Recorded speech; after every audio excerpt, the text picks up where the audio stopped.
What's up, YouTube? What's up, YouTube? What's up, YouTube?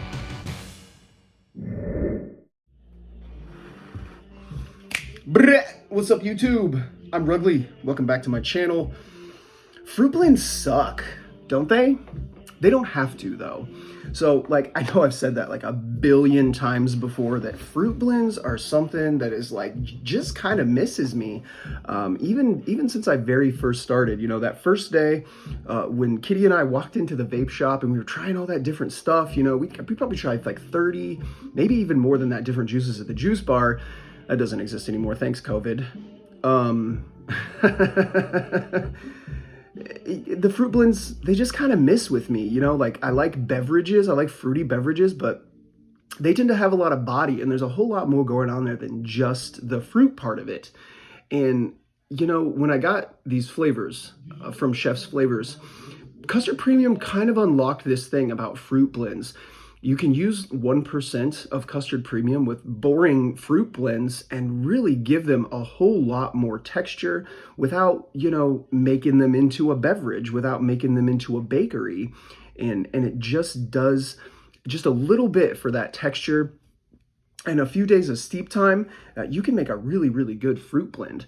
So like fruits are strawberry, citrus. I hit those ones up a lot, but I mix them with things like bakeries, like cheesecakes, creams, things like that, as kind of like a highlight to it, something to give it a little bit of pop. So it's not just like a boring vanilla bakery note or a boring vanilla cream note. I give it a little bit of fruit, usually strawberry, blueberry, or citrus, to really make it pop.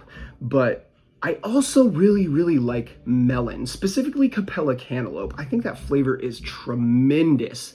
And it doesn't really go with the bakeries or the creams super duper well. I mean, it can be done. Anything can be done in DIY, but I really wanted to use Capella Cantaloupe as kind of the highlight of a fruit blend. So I mean, I got this, I don't know, I call it funky melon recipe, and it is really popping off. And yeah, I mean, let's get into it. It starts with 5% of Capella Cantaloupe. Is that the right one? Yeah. I suck at this so bad. 5% of Capella Cantaloupe.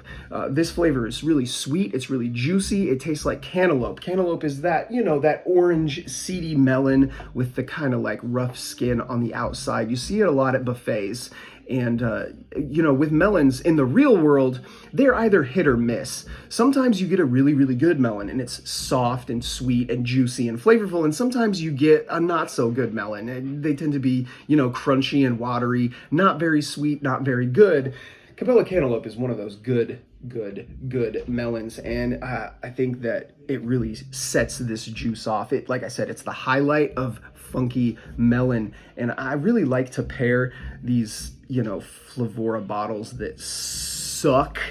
You're not going to be able to see that. This is Flavora Wild Melon. Flavora Wild Melon is kind of that crunchy, juicy melon. It's a little bit nondescript. It kind of tastes like cantaloupe. It kind of tastes like honeydew. It kind of tastes like watermelon. But it's a melon flavor. And I'm going to do this right here because this always happens to me where the name that's on the OG Flavora bottle just wears off after a while and you can't read it. Funny story. I had a bottle of Flavora flavor in one of these OG Flavora bottles, and the name completely wore off of it, and I didn't know what it was, and I couldn't tell what it was by smelling it. So what did I do? I'm like, well, I got to figure out what this is so that I can write what it is on there so I know what it is. So I put 3% of it, you know, on its own with some PG and VG, and I tested it out. It turned out that 3% with a Flavora flavor was probably not a good idea. I probably should have went with 1, but it was Flavora cream.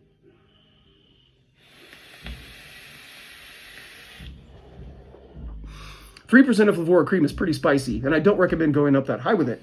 There's no Flavora cream in here, but, you know, just something that reminded me of that. Just take a little Sharpie and write on there what it is. So 5% of Capella Cantaloupe, and we're going to use 2% of Flavora Wild Melon, and that's just kind of an enhancer for that melon flavor. It's really, the melon is really the highlight of this juice. So couple things. Before I get into the texture parts of this recipe, I want to talk a little bit more about the fruity part of it. And we're going to hit it with a couple of other fruits, because this is a funky melon recipe. We are going to use like the funkiest of all funky flavors, and that is VTA Yellow Passion. Now, I gotta say that I have never actually had a passion fruit in real life. I've seen them like at the store, you know, but I've never bought one. Like, you know, I don't really know. Is that a fruit that you just like eat like an apple? Or do you do something with it? Anyway, this flavor, if this is what passion fruit tastes like, passion fruit is hella funky, and it pairs up really, really well with that melon. There's a solid amount of contrast in there. So you have this sweet, juicy, vibrant melon flavor, and then you've got this dark, kind of funky passion fruit flavor, and they just do so much together to provide that contrast. I've talked about that before. I think that in fruit blends specifically, contrast is something that is really, really important. When you're pairing up fruits, you got to think about where that flavor profile is setting. You know, if you pair up too many juicy fruits together and they're all sweet, it kind of just turns into water, which is something that I run into a lot when I'm trying to make a fruit blend. You know, like, I'll try a couple things and I won't be satisfied. So I'll add another thing. I'll add another fruit. I'll add another dimension to it. And I'll keep adding fruits. And it just keeps losing more and more flavor until I just end up with this watery, sweet mess of fruits that doesn't really work very well. So melon, passion fruit, a lot of contrast in there. That's really good. We're going to add one more fruit to this because I absolutely love this flavor. I think it's probably my favorite. Nope, it's not my favorite Capella flavor, but it is a really, really good Capella flavor. We're going to throw 0.5% of Capella Sweet Guava at this. And guava is another thing I have never had in real life, but if you've ever had Hawaiian punch, fruit punch, the main note in that is guava. It's this really tart, bright, sweet fruit. It is so good, and it just hangs out in the background of this. It's just that kind of like that mystery note that's in there that really sets it off. So that's the third layer of fruit in here.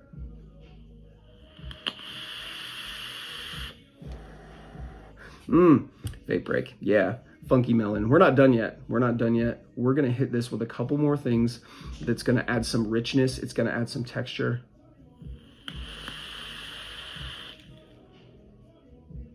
We're going to sweeten it up, and we're going to have a really solid shake and vape juice.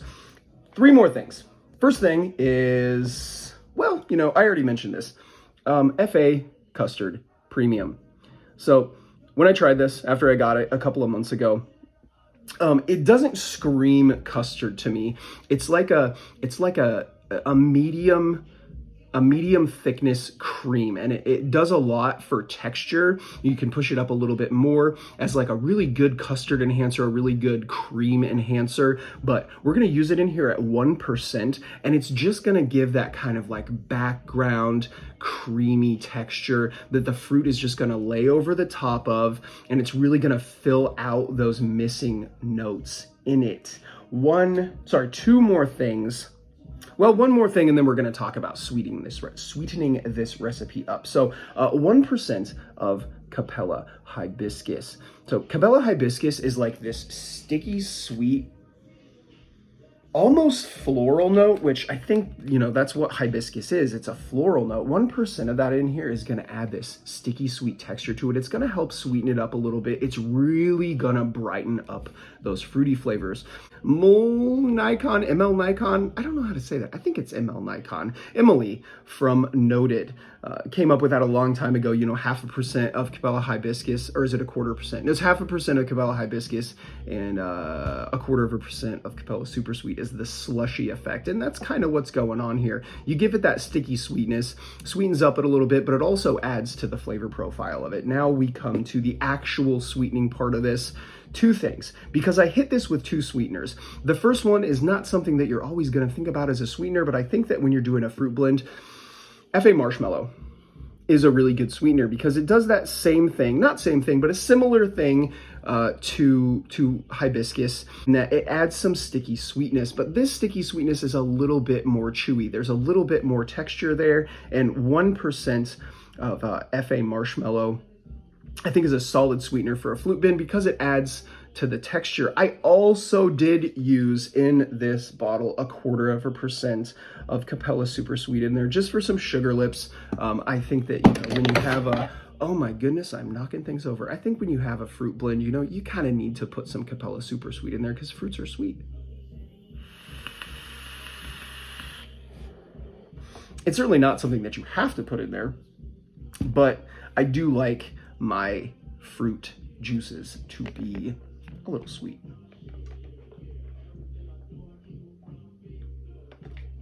I woke up this morning just kind of feeling like crap. I wasn't feeling very good yesterday, but I thought maybe it was just kind of like, I worked a long work week last week. And I thought maybe I just, needed to catch up on sleep. But when I woke up this morning, I definitely have a cold. And I swear to God, if I have COVID again, I might freak out. Stuff is terrible. Like it's doing so much negative stuff just everywhere. Like mental health, it was already a serious issue, and COVID has just destroyed the mental health of this country, the mental health of this planet as a whole. But I think that people are becoming a little bit more self-aware and aware in general about mental health and how that is a serious issue that affects every single human being on this planet. And I've struggled with depression my entire life, and COVID has not helped me out with that. But because of that, it was kind of a vehicle that pushed me into really seeking options that I had not really sought after before to try to improve my own mental health.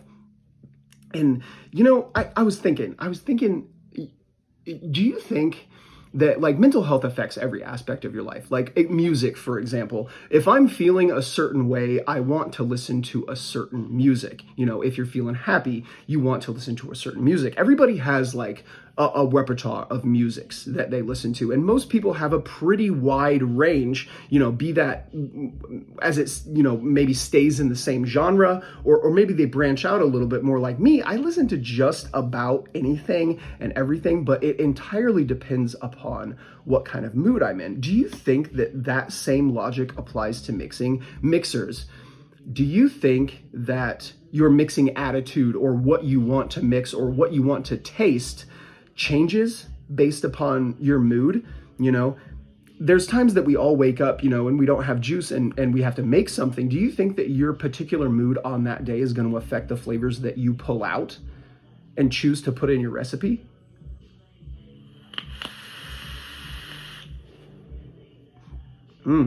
Funky melon. Man, this stuff is good. It pairs up really well with, I was talking about this the other day. This is what I was talking about. This is Kung Fu Girl. This was the second or maybe third bottle of Riesling that I tried. Righty, it is a Washington State wine. This is a 2020 bottle. I love the packaging on that, which is actually the reason why I picked this bottle up at the store when I did, because I thought that it was really unique looking. It's a Washington State wine, like I said, 2020 year. Land to hand, vineyard to bottle. Riesling Columbia Valley 2020, vinted and bottled with Charles Smith Wines. This is 12%, and I thought there was a little bit of a flavor description on here, but there isn't one. Nope, definitely not one. I do love the packaging though. Kung Fu Girl. It's another Riesling, which is a unoaked white wine. It's very floral. This one is by far the driest of all the Rieslings that I've tried. This one has a little bit of carbonation to it, which I really, really like. That's something that hasn't been constant with the different bottles of Riesling. It's not something like Champagne or Moscato that kind of always has bubbles. Not all Rieslings do, but this one does have a little bit of effervescence.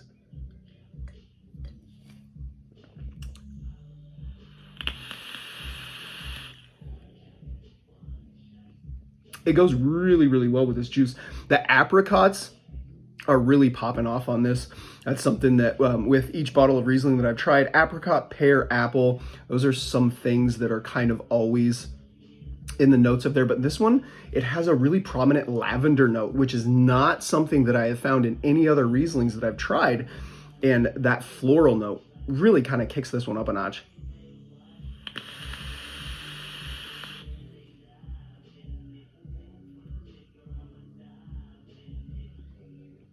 That right there, it makes that passion fruit that is in Funky Melon really, really pop.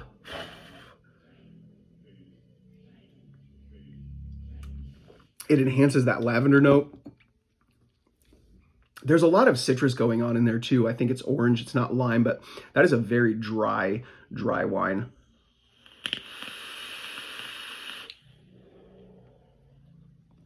Goes really, really, really well with this funky melon.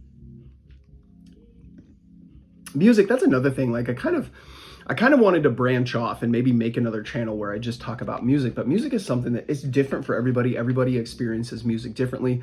I go through phases where I will be exposed to some sort of music, some specific artists where I just kind of do a deep dive and I will like only listen to that artist for a period of time. And it really changes my mood, you know, whether that be positive or negative.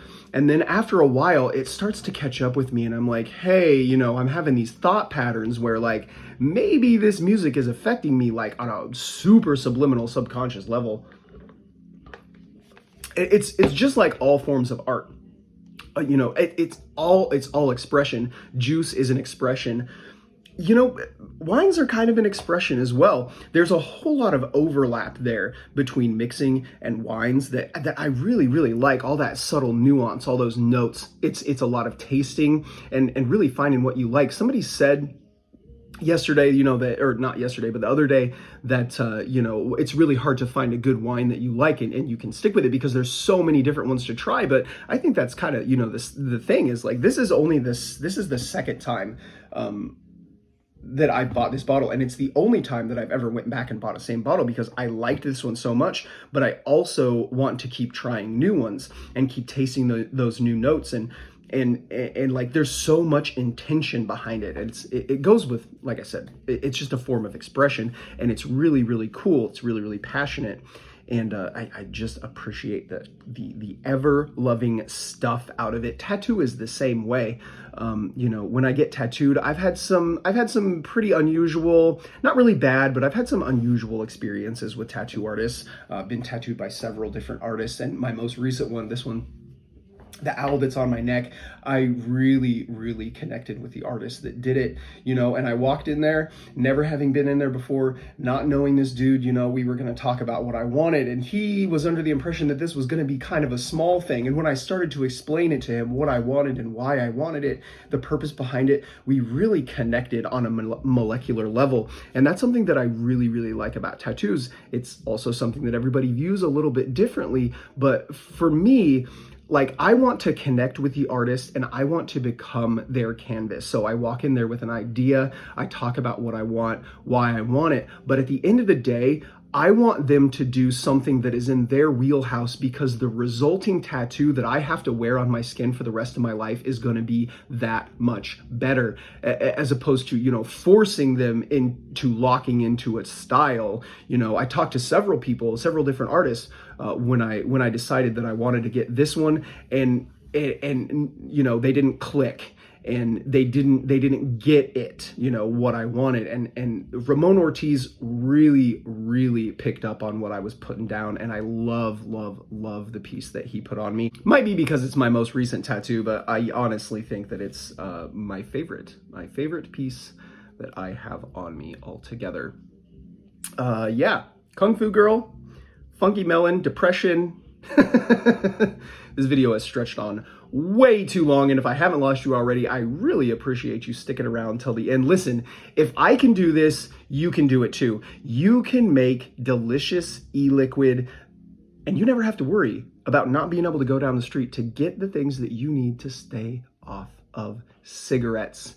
If you haven't done so already, I'd really appreciate it if you subscribe to the channel for more future content. Don't forget to like the video and comment down below all of your terrible or amazing tattoo stories.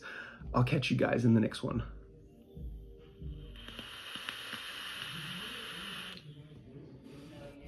Okay, Melon.